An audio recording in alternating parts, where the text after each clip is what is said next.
Bonjour à tous, c'est le brunch, soyez les bienvenus comme tous les week-ends. On refait l'actu sans langue de bois. Au menu aujourd'hui, qui va l'emporter? Les anti-passes sanitaires en colère dans la rue ou les jusque-boutistes qui veulent que le gouvernement aille encore plus loin? Ce matin, en tout cas, Emmanuel Macron essaye de calmer le jeu. Parce qu'on se bat tous ensemble contre cet ennemi invisible. Ne nous divisons pas.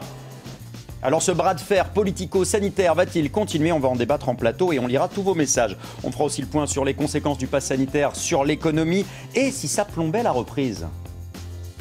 Du 3 au 20 juillet, nous avions 730 personnes par jour en moyenne. Là, en 3 jours, on est tombé à 350 personnes, ce qui fait une baisse de 52%. Nous serons avec l'économiste Stéphanie Villers et un représentant des cinémas qui ont vu leur fréquentation plonger.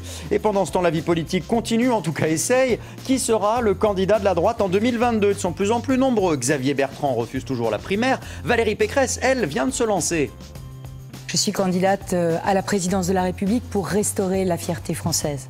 Alors avec autant de monde, la machine à perdre est-elle déjà enclenchée? On va en débattre et on vous demandera votre avis. Et puis l'une des comédiennes et humoristes préférées des Français sera avec nous. Elle s'appelle Chantal Latsou. Elle est complètement déjantée et on l'adore. Elle incarne une grand-mère complètement givrée dans son nouveau film. Elle nous racontera tout ça. Elle nous dira aussi à quel point la scène lui manque à cause du Covid. Interview à ne pas manquer à 11h30.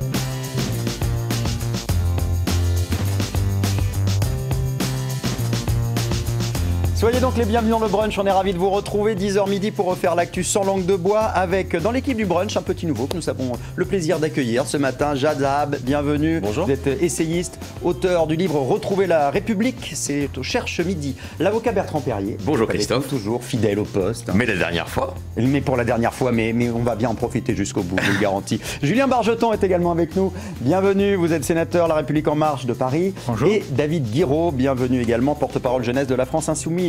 Les débats sont donc de plus en plus tendus entre les pros et les anti-passes sanitaires. Au Sénat, le projet a bougé. On va en parler avec vous dans quelques instants, Julien Bargeton. Mais d'abord, la mobilisation dans la rue. Beaucoup de monde, plus de 160 000 personnes. Et franchement, ces images nous ont rappelé quelques souvenirs.